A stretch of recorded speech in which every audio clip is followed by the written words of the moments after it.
Hi అండి, నమస్తే. నేను మీ Lakshmi Kamakshi. Welcome to our channel BLK Telugu vlogs. ఇంకా ఈ వీడియో అయితే మేము గోవా నుంచి రిటర్న్ బయలుదేరుతున్నామండి.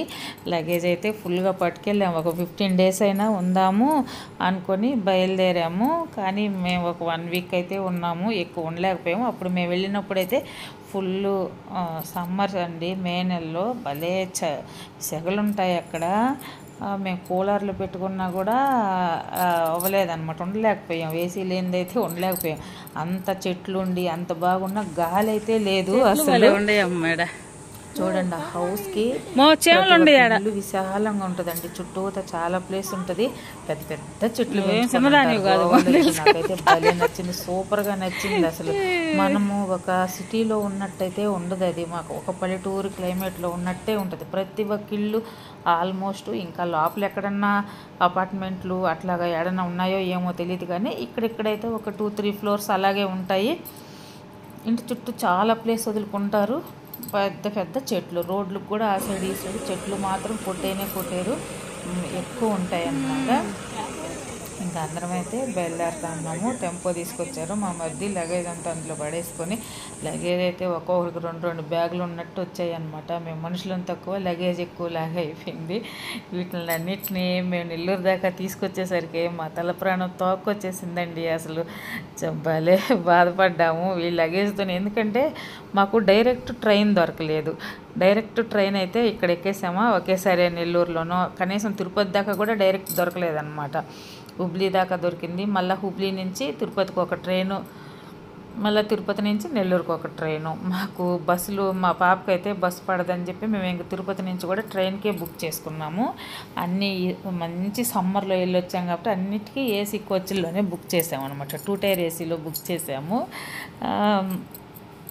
ఇంకా ఇక్కడి నుంచి మా మధ్య అక్కడ వదిలేరు. ఇది కూర్చోవరం శాన్వార్ డ్యామ్ స్టేషన్కి దగ్గర అనమాట ఈ హౌస్ ఉండేది. మా మధ్య వాళ్ళ కంపెనీ హౌస్లు ఇవి. ఇక్కడ నుంచి దగ్గరే అనమాట.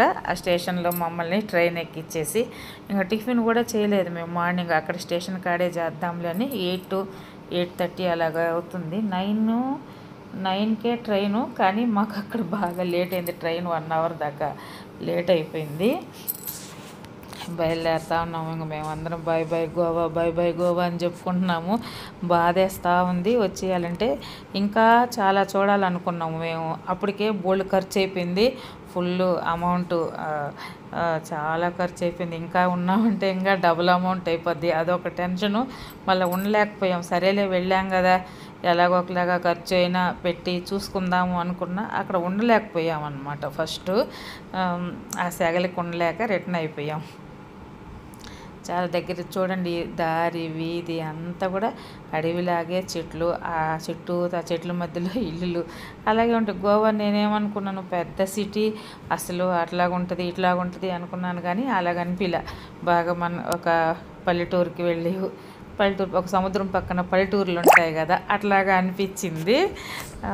బాగుండిందండి గోవా ట్రిప్ మాత్రం, చాలా బాగుండింది. ప్లాన్ చేసుకోవాలి, ఎంత అమౌంట్ ఎత్తుకోవాలి. మనం ఒక వెహికల్ తీసుకొని టక మనం చూసేసుకోవాలన్నమాట. మేము ఈ 1 weekలోనైనా ఇంకా ఎక్కువ కవర్ చేయాలంటే కవర్ చేసేసుకోవచ్చు.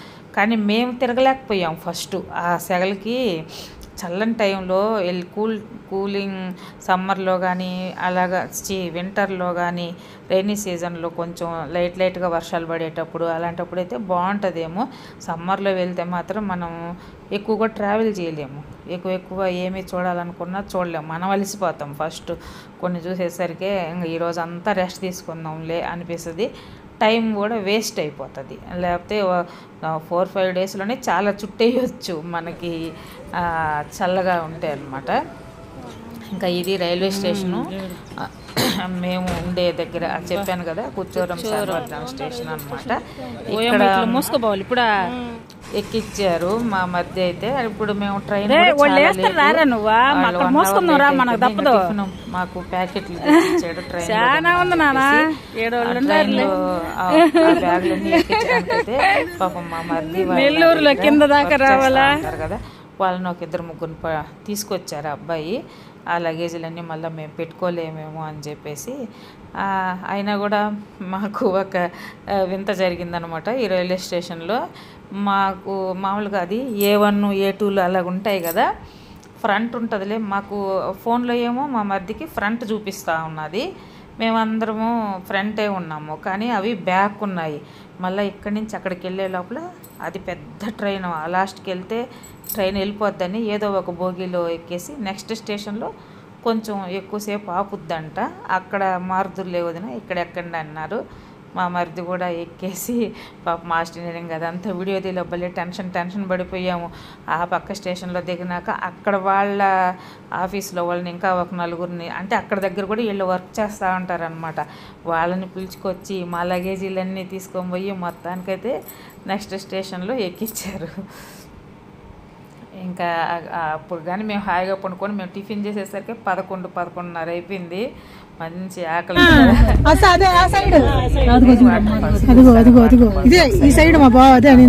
అంత గమనించలేదన్నమాట. రిటర్న్లో పోయేటప్పుడు మాత్రం భలే జాగ్రత్తగా గమనించుకుంటూ వెళ్ళాం, కానీ టకాన వచ్చేసరికి లైట్గా అట్లాగా తీసే వీడియో.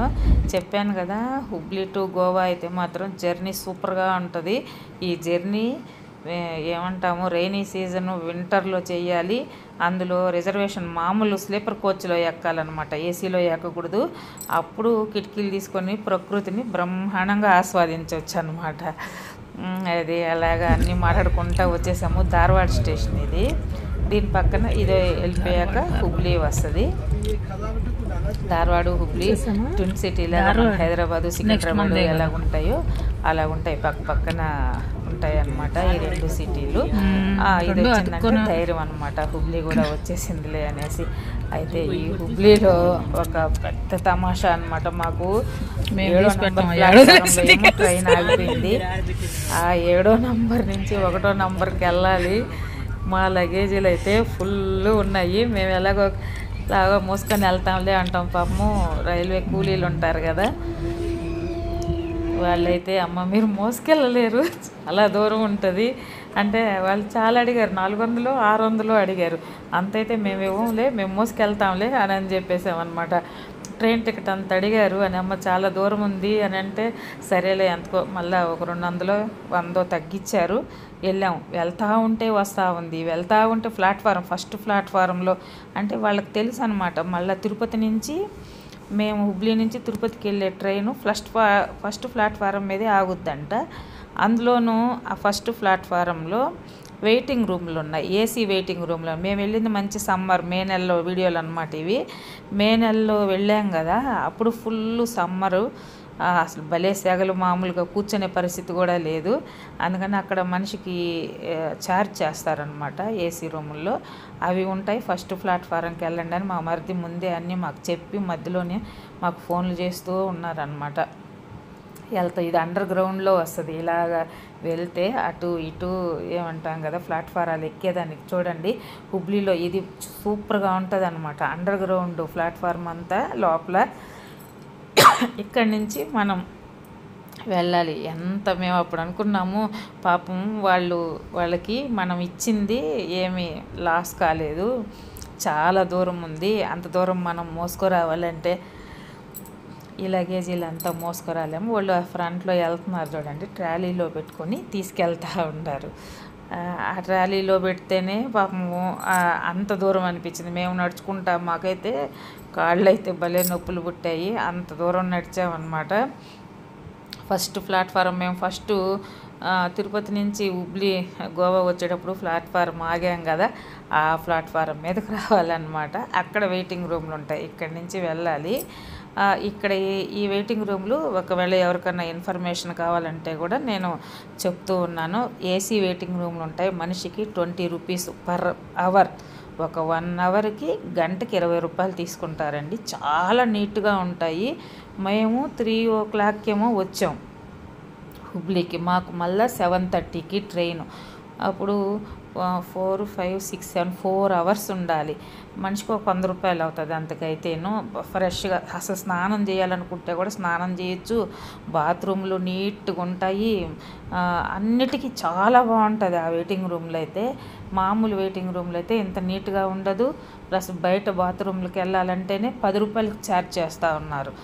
పాస్కి వెళ్ళాలంటే కూడా. అట్లా కాకుండా వీటిల్లో అయితే మనం గంటకి 20 రూపాయలు ఇచ్చామంటే మనం స్నానాలు కూడా చేయొచ్చు శుభ్రంగా, అంత బాగుంటుంది.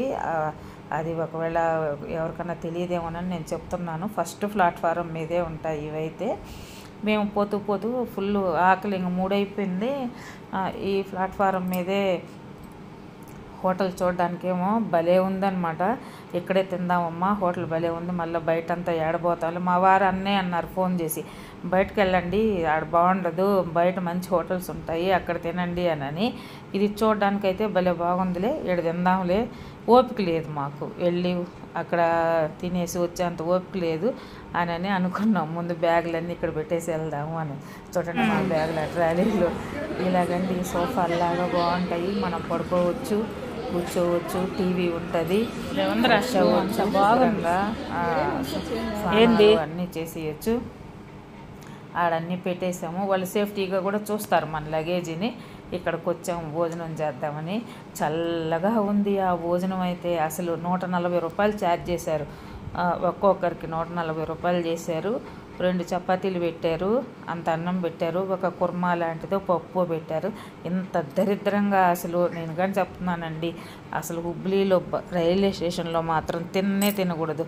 టిఫిన్లు బండి మీద పెడతా ఉంటే మేము ఫస్ట్లో వచ్చేటప్పుడు అక్కడ ఏమంటాం సమోసాలు అవి భలే ఉన్నాయి, హుబ్లీలోనే బాగుంటాయి లేని ఆ ఉద్దేశంతో ఇక్కడ అన్నం తిన్నాం. మేమైతే అస్సలు బాగలేదు, చండాలంగా ఉండింది. ఇదండి, ఈడైతే రెస్ట్ తీసుకున్నాము. ఈ వీడియోనైతే ఇక్కడితో నేను ఎండ్ చేస్తున్నాను. నెక్స్ట్ మేము హుబ్లీ నుంచి తిరుపతి, నెల్లూరు దాకా వెళ్ళే వీడియో నెక్స్ట్ వీడియో పెడతాను. నా ఛానల్ ఎవరన్నా కొత్తగా చూస్తూ ఉంటే సబ్స్క్రైబ్ చేయండి, లైక్ చేయండి, కామెంట్ చేయండి. ఓకే అండి, బాయ్, థ్యాంక్ యూ.